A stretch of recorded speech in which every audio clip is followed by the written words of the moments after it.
was born to be free. Well, good morning. It's the weekend after the horrible weekend drilling into my diesel tank, and I'm down here early and the sun is shining. Honestly feels like summer is on its way.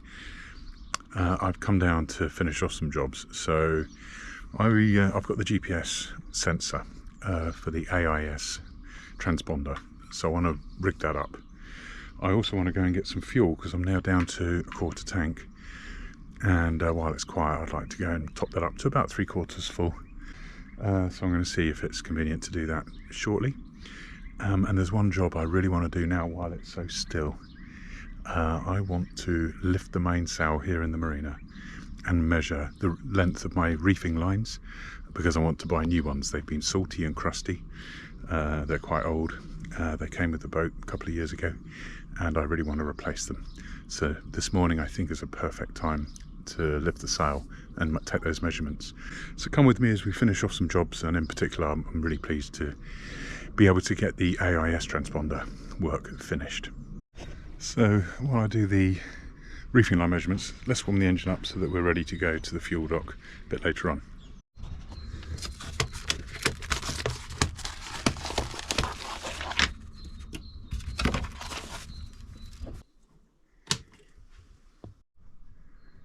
I'm now only using the oil pressure alarms when I'm out and about. Normally I leave it muted now.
Swim. No, you're good there. You're just following your stone line.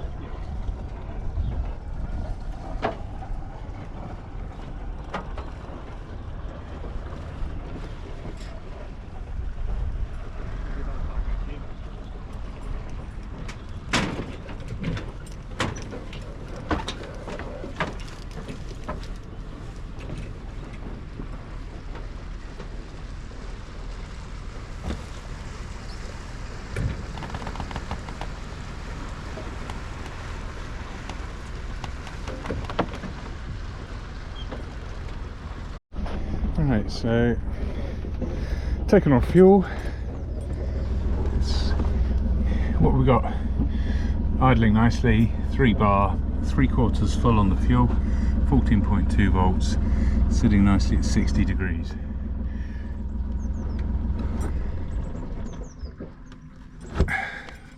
Awesome. So fuel run is done. I've measured the reefing lines, added some of this. This is what I use against diesel bug. Fuel Doctor. This was recommended by the guy who polished my fuel and cleaned out my tank when I did have diesel bug when I bought the boat. So I always had a bit of that. Apparently the fuel here also has some of that in it. So to take this tank from quarter full to 3/4 was £60, which is a lot, and I know that the diesel prices are through the roof. But the pump when I got there from a previous person was over £300. So yeah, and I'll only fill it twice in a season. So I guess because I've got the sales, at least I can get on the water cheaper than many people. Now it's time to finish the AIS install. So I have bought this kind of GPS receiver that should work, rather than go for the mushroom one, because on this boat I've got a nice spray hood to protect it from elements, and this thing can get wet if it needs to, and it's nice short distance from the AIS transponder that I installed last weekend. So let's get the panel off, do this final bit. We'll do a temporary setup as usual just to make sure it works, and then I'll thread the cables.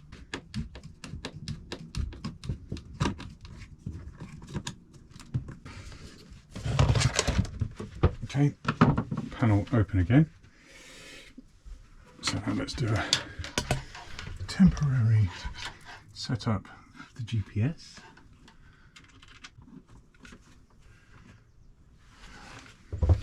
So that's just connected out of the companionway steps for now. And now let's rig up the AIS into the AIS VHF splitter. I need a light.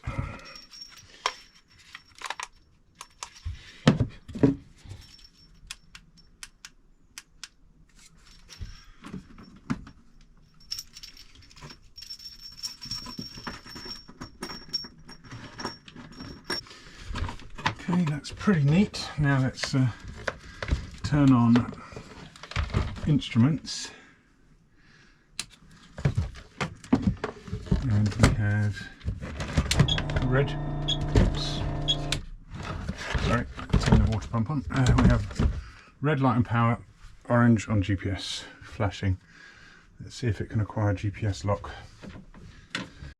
So I'm not sure if you can see that. I've just lowered the camera so you can try and see. So splitter now comes into the AIS unit. Here's the GPS input, and now we've got green GPS lock.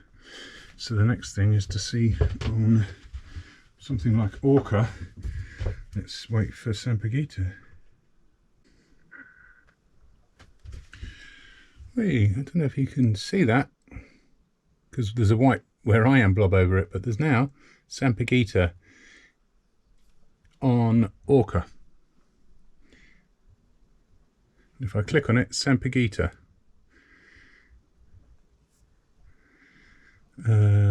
No speed. It's got the MMSI right, 2-3. It's got a sailing boat, recreational, correct. 10-meter length, correct. It's got my call sign correct. I'm on it. I'm on AIS. So it'd be really good to do a test sail, head out a bit further from the shore, make sure that, you know, when I'm out near the NAB tower, it's still being picked up from shore stations. That would be quite a good test, but it's just working straight away. It's just working.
So the last thing I want to do on the AIS install, because it all looks like it's working, is a radio check. And rather than do 16, I'm going to do it on 6.7 for Solent Coast Guard. So we go down to 6.7 and listen. We want low. Yep, there's low.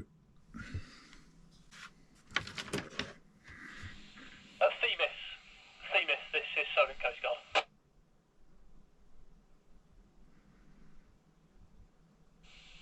Themis, this is Solent Coast Guard. Apologies for the standby. Have you managed to ascertain an answer to my question, over? You're a bit busy. Come back later.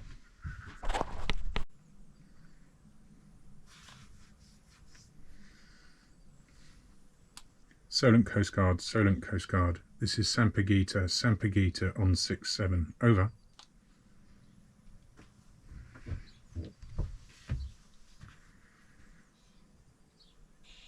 Station calling Solent Coast Guard. This is Solent Coast Guard. Say again your station name, over. Station name is Sampaguita, over. Sampaguita, this is Solent Coast Guard. Go ahead, sir. Solent Coast Guard, Sampaguita, new installation, request radio check, please. Over. Sampaguita, this is Solent Coast Guard. You are good and readable. Channel 6.7, over. Solent Coast Guard, this is Sampaguita. Thank you very much. Out. So I'm good and readable on low power. Good and readable on low power, which is good enough because that's broadcasting on 1 watt, and so I'll be good. In a normal emergency situation, I'll be on high power. Let's go back to 80.